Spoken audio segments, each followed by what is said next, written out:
Episode 3. Yeah, episode 3. Yeah, here we are. So it's this and that with me and you. Got any disclosures? Not really with mine. Do you? No, I don't on mine. But you know what I do have though? Because I definitely forgot to do this last week. So last week we talked about reincarnation, right? Yeah. Totally forgot I had these on here until I started working on this one. Have you heard of the celebrity reincarnation thing? No. Can you tell me who that is? Looks like Nicolas Cage. Yeah, it's definitely not, though. Yeah. Believe it or not. Oh, I've heard about that. Yeah. I've seen photos like that. Yeah. Uh-huh. The interesting phenomenon started as a meme in 2011 when a gentleman tried to sell a portrait of Lieutenant Robert M. Smith, a Confederate POW photographer. It was a Seattle-based man selling the portrait under the headline, "Nicolas Cage is a vampire," on eBay. Shortly after, 150-year-old photo of John Travolta notoriously pops up. It's definitely not John Travolta. It's just an unknown person that looks like him. However, who's that look like? I don't know. This is actually French actor Paul Monet, and he looks a lot like a picture of scruffy Keanu Reeves. Maybe it's the facial hair. You know who that is? Imagine Jack Black with his beard shaved off. Okay, I can see it. Well, that photo is actually Paul Revere. And can you guess who that is? Daniel Radcliffe. Absolutely not. It is 100% a woman that that Jimmy Fallon on his night show found, including the spectacles as Harry Potter. That's my little tidbit that I totally missed out on last week. Good job there, Ace. Mm-hmm. So no disclosures, just a warning. If you hear a lot of background noise, it's because I don't ever stop fidgeting. Yeah.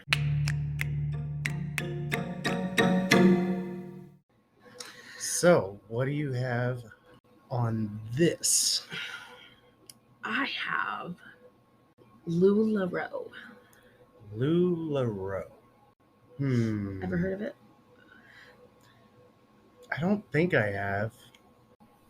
Well, Lula Roe Incorporated was started on May 1st, 2013. Founded by Deanne Brady and Mark Stidham. Married with combined 14 children. Jesus. Yes. Like, we have a hard time with 2. Yeah. By the way, we just spent most of the night taking care of head lice, so that was fun. Yeah. Our first bout of head lice. And trying to put her back to sleep because she was... My 4-year-old. Yeah, So we went to the splash park in the afternoon, and we were there all afternoon. We were there for over 5 hours. Yeah, her dad, and obviously it was great for her because she got all her energy out that she really had to get out. Yeah. And her dad showed up with pizza for her and wanted to take her to the circus, but she didn't want to leave the carnival. But she didn't want to leave the splash pad, so she stayed with us. Well, immediately when we got home to have dinner, she fell asleep on the couch shortly after that, watching TV. Yeah, we were having dinner. Yeah, like I made up plates for everybody of what Mom cooked for everybody today. And just, like, by the time I had plates made up, she was snoring on the couch. Yeah, 5 o'clock in the afternoon, evening, and all you parents out there know how great that is. Yeah. And she just would not get up. Yeah. And then when she did get up, she was itching her head. Which made everybody else suddenly itch, and we're like, well, quick search through her hair, we found little critters, and we're like, ah, crap. Yeah. So we just finished doing all that, and I'm doing loads of laundry after loads of laundry, trying to get everything washed and cleaned up, and it's currently 12:17 a.m. So yeah, why not record a podcast? sure. Yeah. Anyway, Lula Roe, founded by Deanne Brady and Mark Stidham, married with combined 14 children. They don't have any biological children with each other. Yeah, still 14. When they married, together they had 11 kids, and then they decided to adopt 3 more after they married. Are they bald? Just curious. 2 of their adopted children are actually married to each other. Okay. Yeah. Can you say Twilight weird circumstance doohickey? Okay. Well, on Twilight they were couples, like everyone was couples, and it was weird. Oh yeah, that's true. Yes. For some reason, I was thinking the Twilight Zone. Okay, so Mark and Diane are members of the Church of Jesus Christ of Latter-day Saints. Oh, so Mormons. Yes. Just a funny little fact. Deanne's maiden name was Startup, which I think is funny once we get further down the line of the story. Oh, she started something, all right. Leanne was a young married mom who wanted more for her kids. So she was at a swap meet one day and saw a guy selling designer dresses from the store for $10 a piece. Okay. So Leanne is like, well, shit, I can have a party at my house, invite all my friends, and sell dresses to them. And the first party she had was a huge success. Okay. So like Tupperware party? Yeah. Close? So the people that were making the dresses are like, shit, we'll sell them to you for $10 a piece. You charge whatever you want. You sell them. It's your business now. You do what you want. Hey, wait a second. Is this those leggings that you always like pointed out to me for a while, that you wanted the weird designs and stuff? Like, yeah, they do have, like, Lula Roe had some really cool designs. Like they had octopus design leggings and stuff. And I did really want some, but I never bought leggings from Lula Roe because I'm a cheapskate. She says that, but listen, like, those people have recruited tons of people that are below them, and they are getting a percentage of everything that they sell. Everyone that they've recruited, they get a percentage of everything that they sell, and all of the people that they recruit. So basically, you're getting commission off of what your people are getting commissions off of, because they're getting commissions off of what somebody else got, right? Yeah, so like eventually you end up making more money recruiting people than you are selling products. Okay. Is usually what ends up happening. So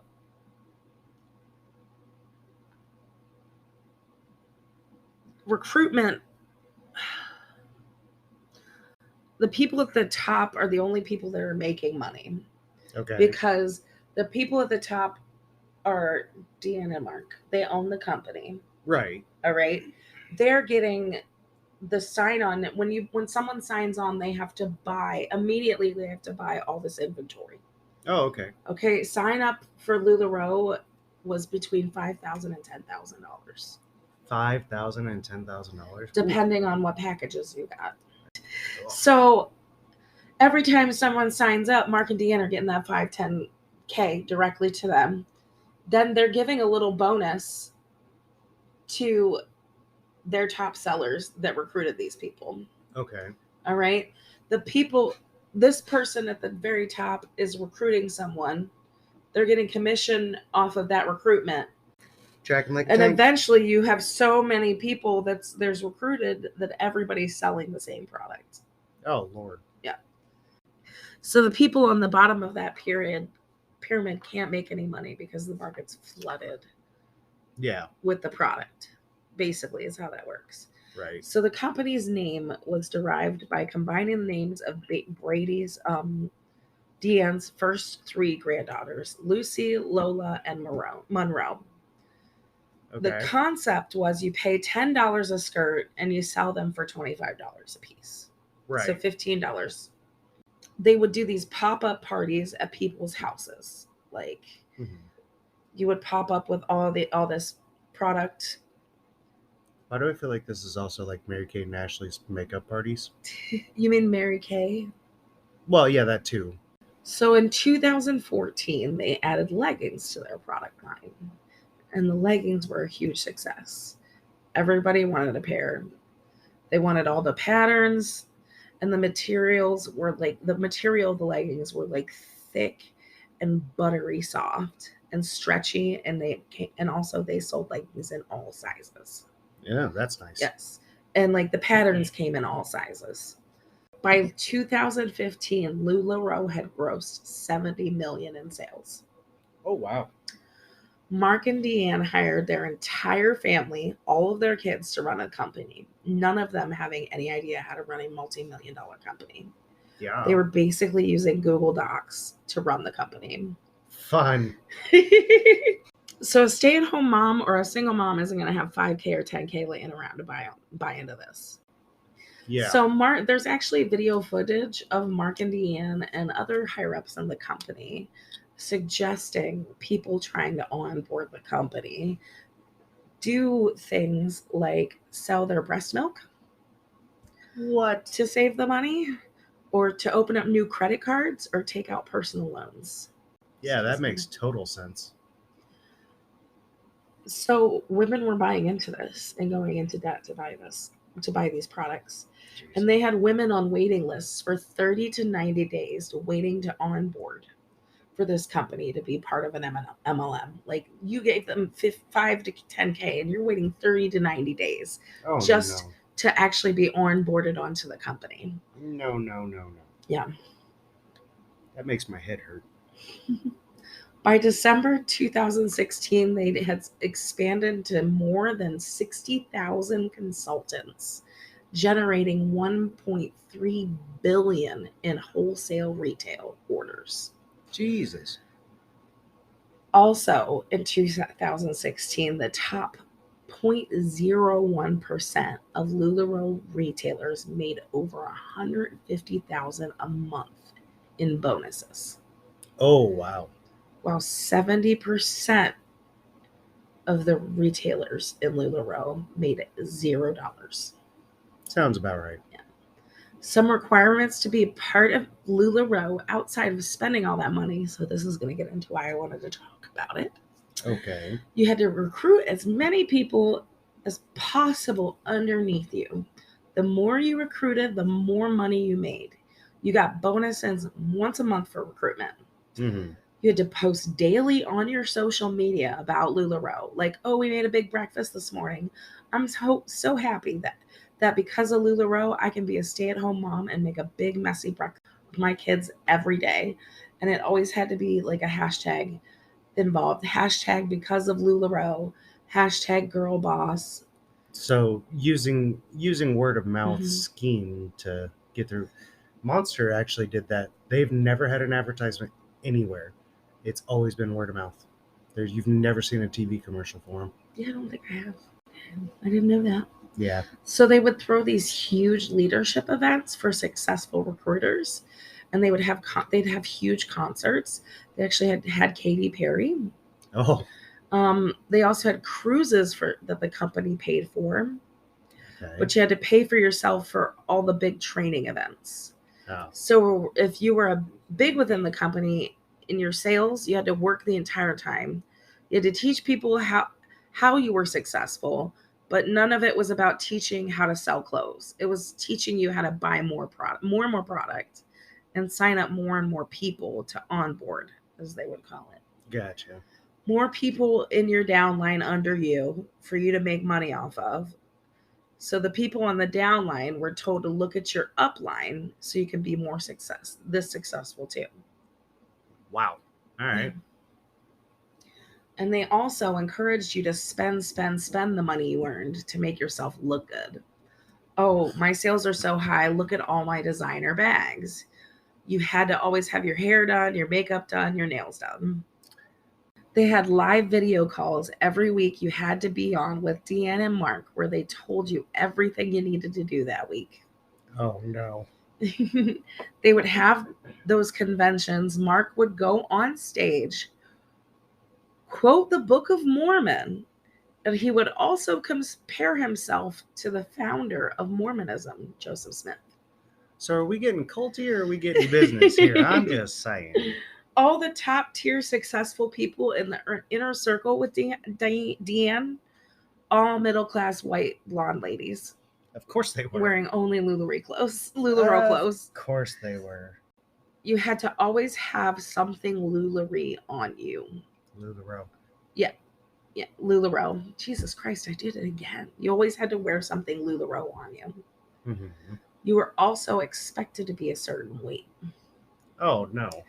Deanne also encouraged to fly out to Tijuana, Mexico to get gastric sleeve surgery. That's just not nice. Herself had it done, and she actually flew 18 women down to Tijuana that she had talked into doing it.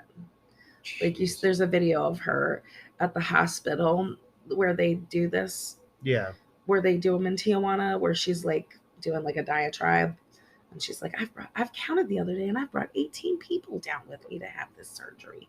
Oh yay! I'm a narcissistic. Never mind. Well, I'm just gonna say right now, I had gastric sleeve surgery like 10 years ago, and it's not like easy. It's not something you just do to lose weight. Like, it's a lifestyle change. Yeah, my big regret with that is I should have waited until it was after I had kids. Deanne also encouraged consultants to hire nannies to take care of your kids and the house for you so you can focus on making money. Meanwhile, they're advertising this company as a stay-at-home mom job where you can be a mom and make money. Yeah, makes total sense. Once you became successful in Lula Roe, like when on the top tier, mm-hmm.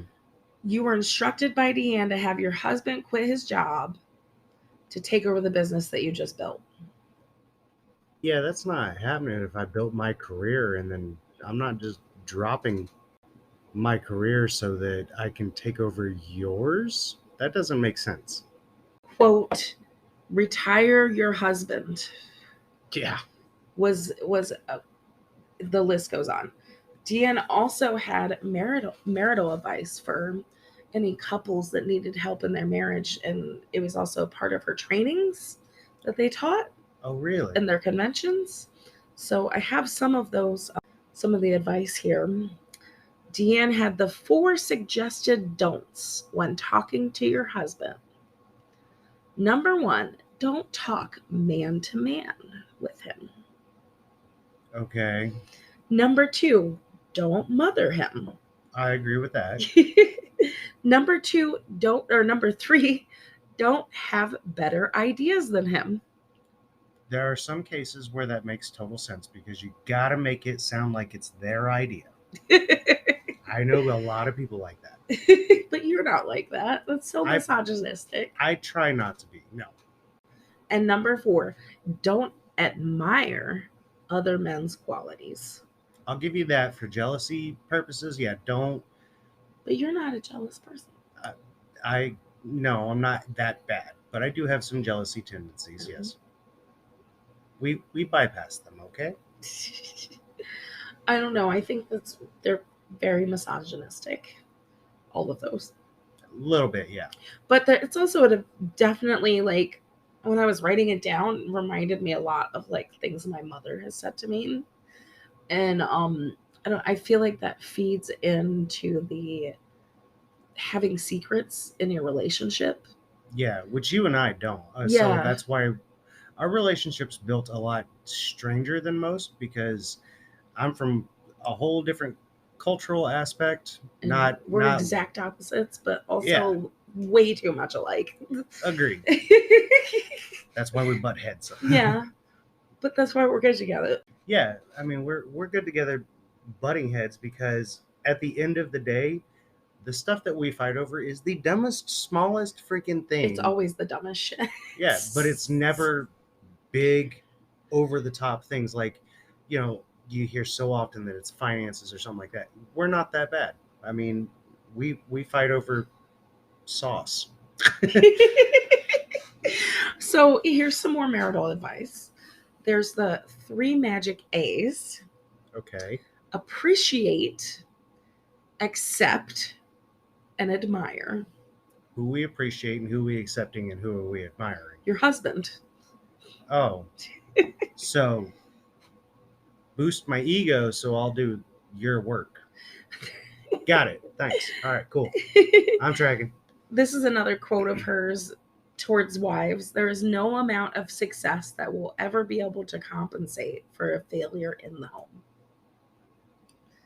I can sort of see that. Yeah, but I feel like I was kind of suggested more so towards housekeeping than family.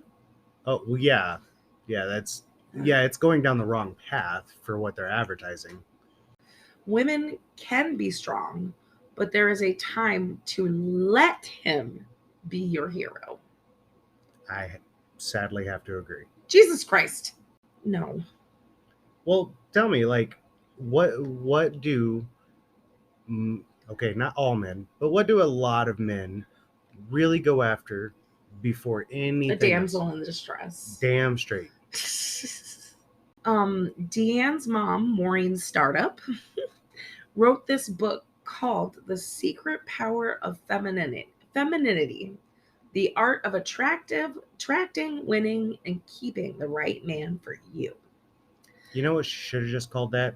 The Startup to Life. And Deanne actually would make people in Lula Roe read this book. Deanne's so here's a quote from the book. Stand in front of a mirror in the privacy of your room and say to yourself, I'm just a helpless woman at the mercy of you big, strong men. No. Too far. Stamp your feet daintily, saucily, and shake your curls as much to say, I am furious. You went two different directions in one sentence. But what can a little girl like me do with a big, strong man like you? Listen, I have really bad whiplash now. Jeez. Yeah, but it's very confusing. She used this book in her teachings in a way like how to use your special parts to get your husband to do what you want him to do. And quote, Deanne said, all you have to do as a woman for yourself is get on your knees 5 minutes a day and please your husband, and then your husband will let you buy whatever you want. I'm not going to argue that too much.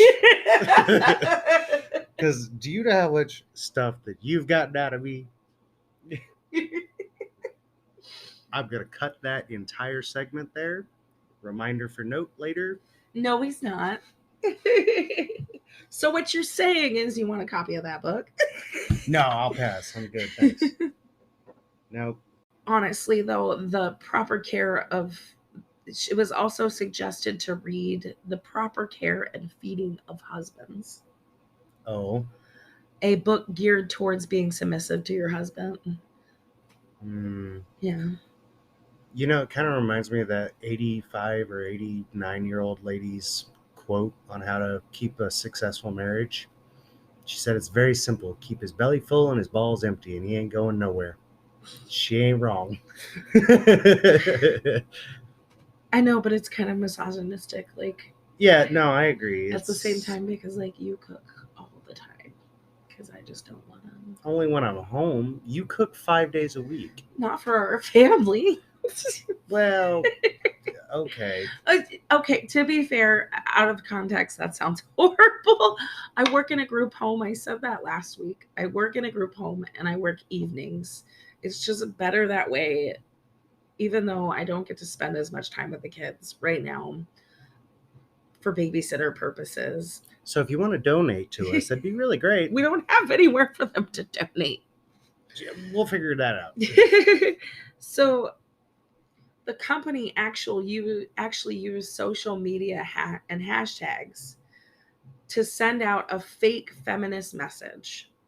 Yeah. Like sign up to be a Lula Roe consultant, hashtag girl boss, hashtag mompreneur, hashtag empowerment. These are big hashtags associated with Lula Roe at the time.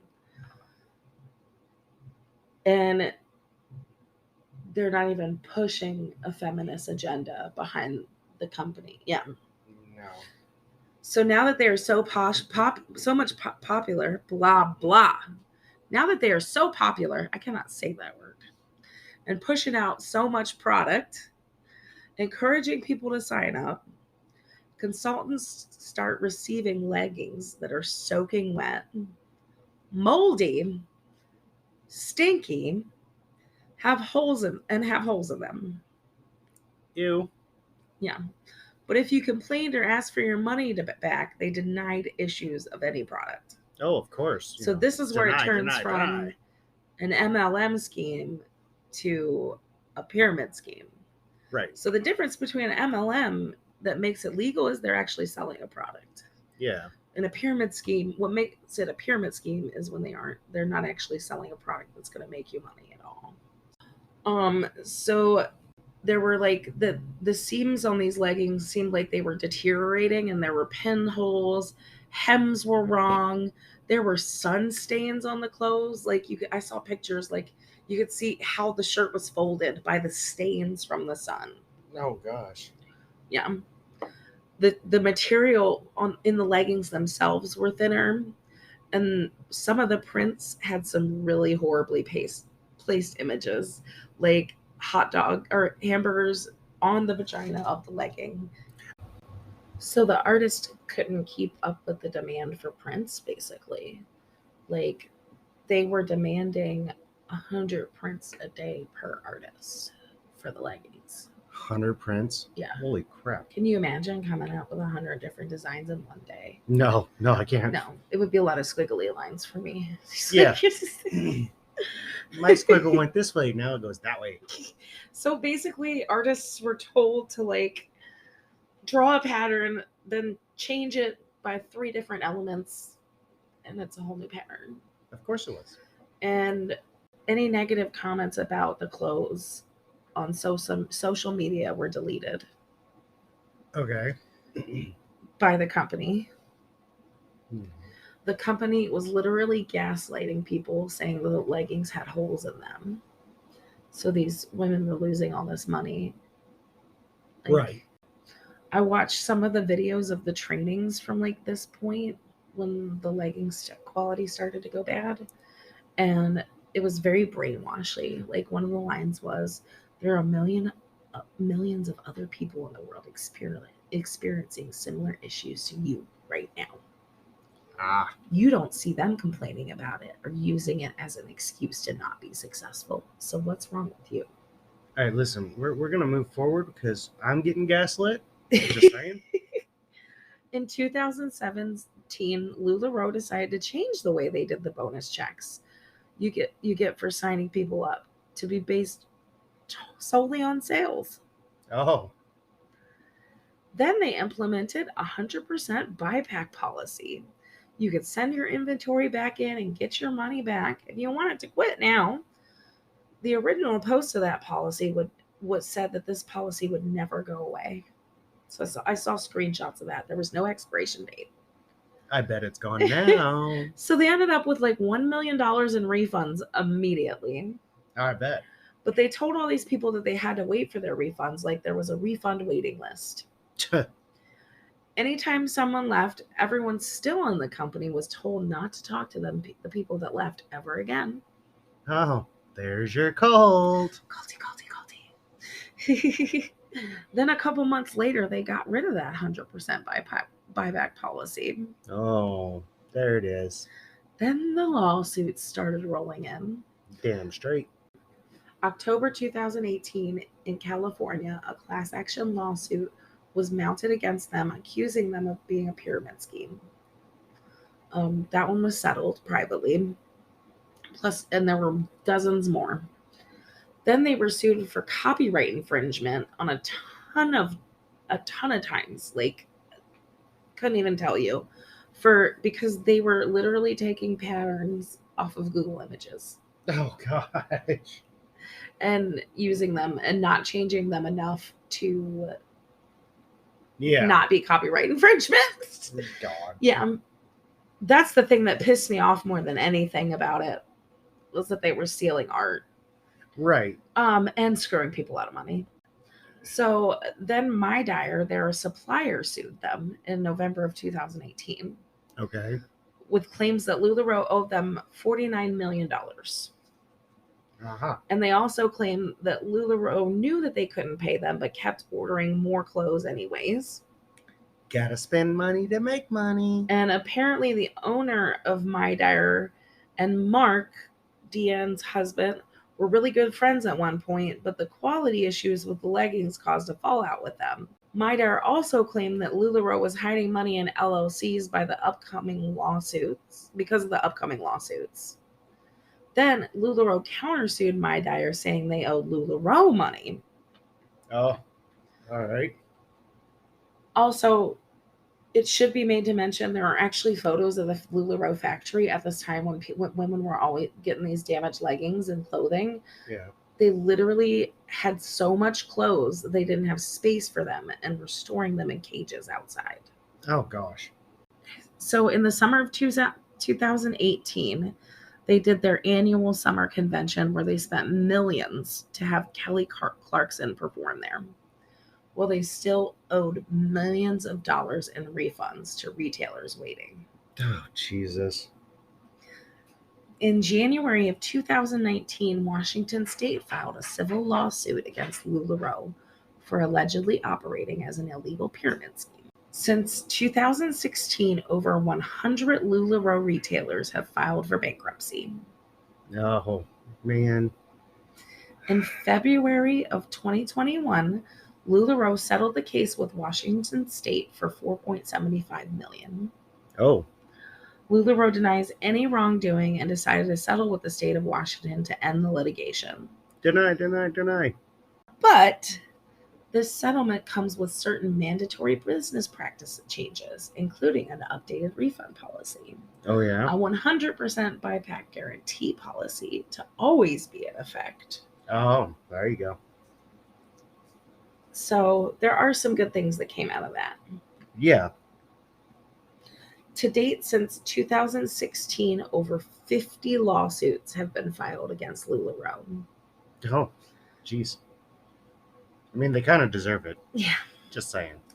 By mid-2021, Lula Roe had cut down startup costs by 90%, Oh, attracting new retailers. of course. And they're still going strong last I checked. So 90%, that's still like $1,000, isn't it? It's over $1,000. Well, no. I don't know. I can't math in my head right now. It's too late. Yeah, it is really too late. God. So that's the cult of Lula Roe. Yeah.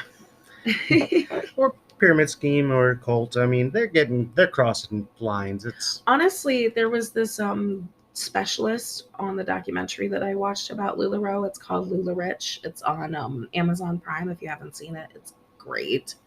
But there was this guy who studies MLMs and their similarity to pyramid scheme, or he's like in economics, whatever. He says that whatever that is called, where they study economics or something like that. right. He said that MLMs are pretty much the same. MLMs and cults have the same mentality, which I can definitely see that. So, what do you got? Well, I actually have two things to say before I get started on that. Oh boy. First of all, since when this airs, it'll be just after the 1st of June. Happy Pride Month. Woo! Yeah. Thanks, babe. You're welcome. Bi wife energy. He's got bi wife energy. Oh, God. The other thing I have is my random fact of the day. You ready for this? Yes. Do you want to hear the shortest scary story ever written? Yes. The last person on Earth was sitting in a room when they heard a knock at the door. Oh, that's fucking creepy. Right? Yeah. So it works perfectly. Hey! Getting attacked by a cat. Lucifer. And now, for that. I'm going to let Liam Neeson, a very shiny version of himself, introduce what I plan on telling you about today. Are you ready for this? Yep, sure. FYI, don't come after me. It's a 4-second video on YouTube. That's all I'm quoting. Release the Kraken! Kraken! Yes, I am. Oh, I'm excited. Yeah, I'm going to tell you about the Kraken. I actually got this from Mythology Explained. They had a really good intro to it. And I wanted to quote them because it was, like I said, it was just really good. Lucy. Our journey was finally coming to its end. We had set out to discover the wonders of the sea, but instead, we were greeted by hellish nightmares. I know now that the sea cannot be tamed. That night, we would experience its final acts of cruelty. Most of the men were below deck in their beds, blissfully unaware of the horrors we had awakened. Creatures you wouldn't believe existed. But worst of all was the Kraken. Dun dun dun! So I was going to give you a quick random fact, but I found out it's not actually a fact. It's kind of a dumb misnomer.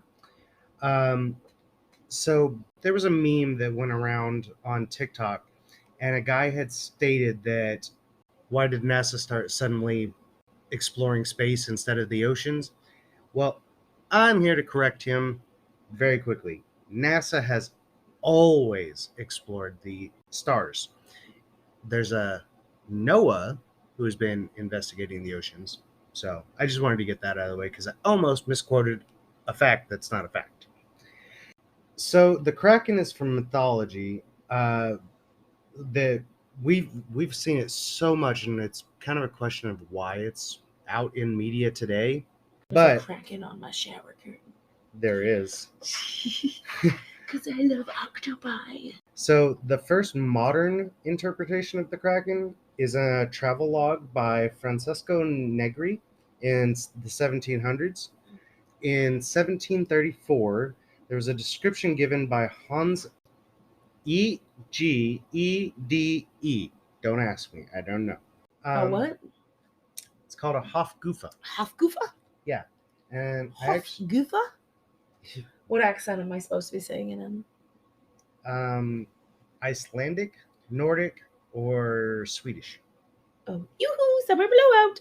Oh, God. So I'm going to show you a picture of it, and you're going to get a chuckle out of this one. Because my description of what the Hofgufa actually looks like is not what you would expect a Kraken.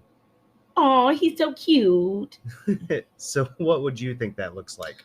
It's like a catfish with octopi legs, but there's way too many of them. 13 legs. Yeah. And cat whiskers. Yeah. Double the cat whiskers of a catfish. The first summer blowout. the first description is credited to Pontoppidan. That's the pronunciation I found. Okay. In 1753, and that's when he describes it as more like an octopus. Honorable mention is in 1527, the Carta Marina map from Iceland actually has the picture of the Hofgufa, and they describe it as a whale-like creature with tentacles made a tentacle mane and catfish-like facial whiskers. He's a good boy. Anyway. Just like Lucy, who's catching a bug. Yeah. Well, I don't like that. Because they find stink bugs. Yeah, that's what he's doing right now. So the origins of the Kraken, a lot of people believe it's from the Greek. Mostly because of, Liam Neeson and the Clash of Titans. Mm-hmm. Yeah, that's definitely not it. However, that imagery is more like Cthulhu, aka Cetus, which is Greek mythology. Cthulhu! Yeah, which is also another favorite of yours. Yes, he is. However, first written in 1180, Severi Sigurdsson. Wait a minute. Backtrack. How did we get to Cthulhu again? Okay. Okay, so they say that they believe that the Kraken is Greek. Is that where So you're... there's a lot of belief that the Kraken is originally Greek mythology / lore, but Cthulhu looks a lot like Cetus from Greek mythology, which, it's better to say release the Kraken than release Cetus.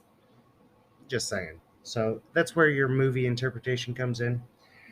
However, first written in 1180s by King of Norway, Sverri Sigurdsson, he believed a monster shaped like a giant squid stalked Norway, Iceland, Greenland waters, and they were the voyages from hell. In 1250, again in the King's Mirror, he includes mermaids, mermen, and the Haskufa. Haskufa. Yeah, which is I went more German there. yeah, Haskufa. which is more described like an island rather than a monster. At some point, they actually claim that it is like a massive landmass that moves. Anyway, the term Kraken actually was brought by Pontoppidan. That was the writings back in 1753. Okay. All right. His writings argued that things like the Kraken, serpents, and merpeople really do exist, and that's where the term Kraken was written.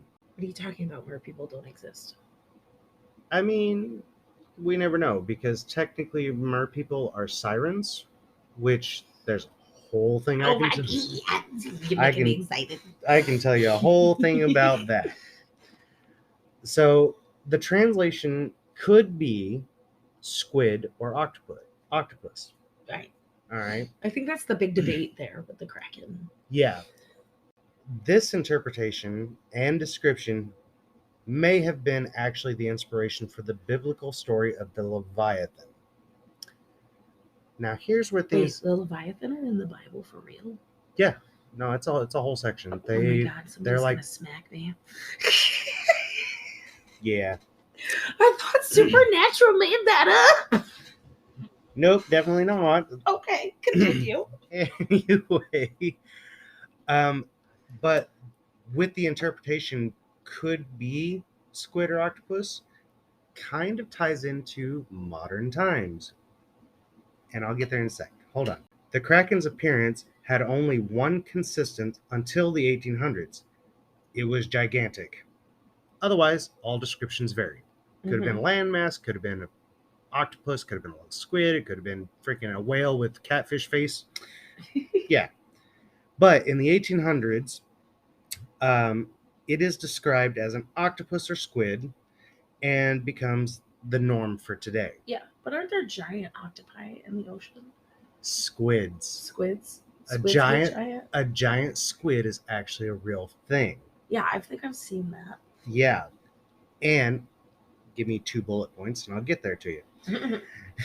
The Kraken, a sonnet written by... I have ADHD. I'm always jumping ahead. Yeah, and you're ruining the surprise. So, anyway, The Kraken, a sonnet by Alfred Tennyson in 1830, appears a hell of a lot like H.P. Lovecraft's Cthulhu. H.P. Lovecraft actually created Cthulhu. It's not a thing. For those that think it is, it's some demonic being that protects the underwaters and all that stuff. It's not. It was created by H.P. Lovecraft. He describes our fears of the unknown and the unexplained. Really, historically, describes monsters. Hence, Iceland and Greenland being opposite of each other. Iceland is the green, lush lands. They're also Nordic area, like back in the Viking Age. Okay, they would describe Iceland. It's horrible. It's cold. It's disgusting. Hey, guess what? Nobody's going there because obviously that shit sucks. Right. No, we're going to go over there and profit. But you're going to go to Greenland where you think it's lush green lands, it's beautiful, and it's frozen tundra. You can't do shit. So that's where they would come up with this, like, it's a wonderful fishing area. But to get there, you got to cross a whole shitload of monsters and this, that, and the other. Well, nobody's going to try to venture into sea knowing that you're going to die if you know. But in reality, these guys are like going through and going, I just told a story to get by. That's what the theory is. But there's also theories that maybe there are real monsters out there, such as the giant squid. Because at 33 foot long and 700 kilograms, which is about 1,543 pounds, Oh, fuck. it's still not as big as the Kraken is The Kraken. the Kraken is described. And listen, I mean, there's some people like craps. Anyway, but guess where they're most commonly found? And this is where it became an issue, because they're found in the stomachs of sperm whales. I think it's gonna die. Okay, hold on just a second. Do do do do do do do do do do do.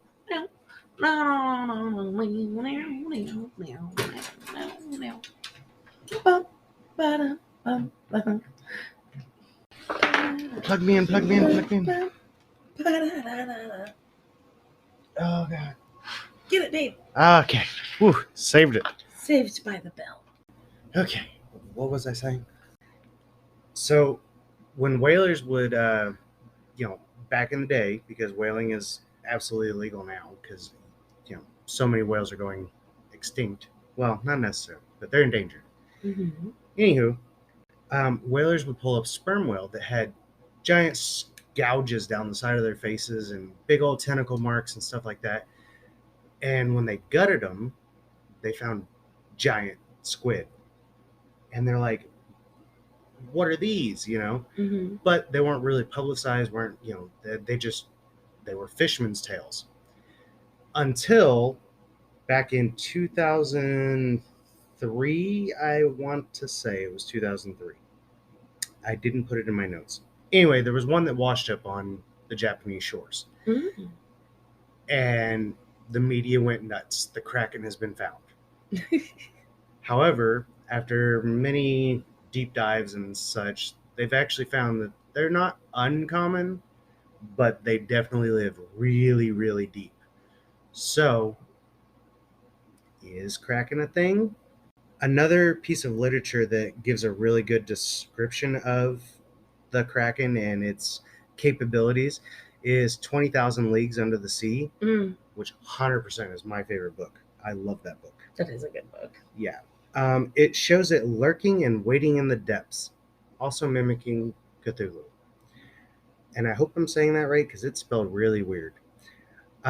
Even in Moby Dick, chapter 59, The Squid describes the sperm whale puke when it is in distress, and it pukes out a giant squid, aka Kraken. Mm-hmm. So, there's many, many references to it. Now, the interesting thing is we've explored so much of the Earth, but not even a fraction of the Earth, of the oceans. I think last quoted was like we may have reached 1/6 of the oceans explored. Wow. Yeah. And, it realistically could be a monster out there. Megalodon? So, what's truly lying wait in the dark depths for us? I don't want to fucking know. I do, but I don't. Listen, you guys can drop a camera down there.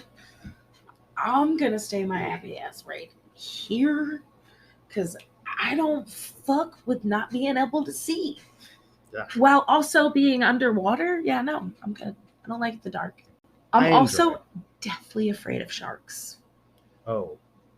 Well, there's that. Yeah, You want a funny story about sharks? no. I'm going to tell you anyway. I knew you So- were. So, when I was little, we were fishing off the piers in Galveston, Texas. And we're swimming where my dad is fishing. Okay? My mom goes up to go get us a drink out of the cooler. Well, most redneck fishermen know you just throw your fish in with your beer. Not a big deal.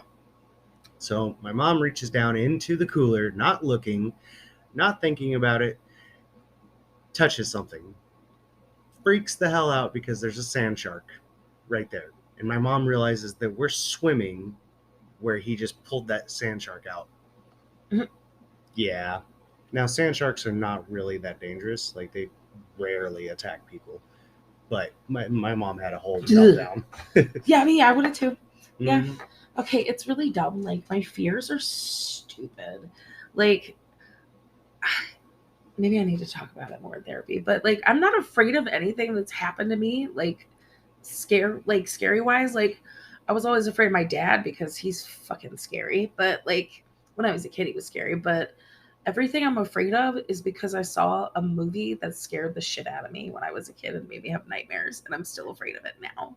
Like, I'm petrified of sharks because of that fucking movie, and I don't know the name of it. Jaws. No, it's not Jaws, but it's the movie where they put like computer brains in the sharks and they're like studying them, and the sharks break the tanks and eat them all.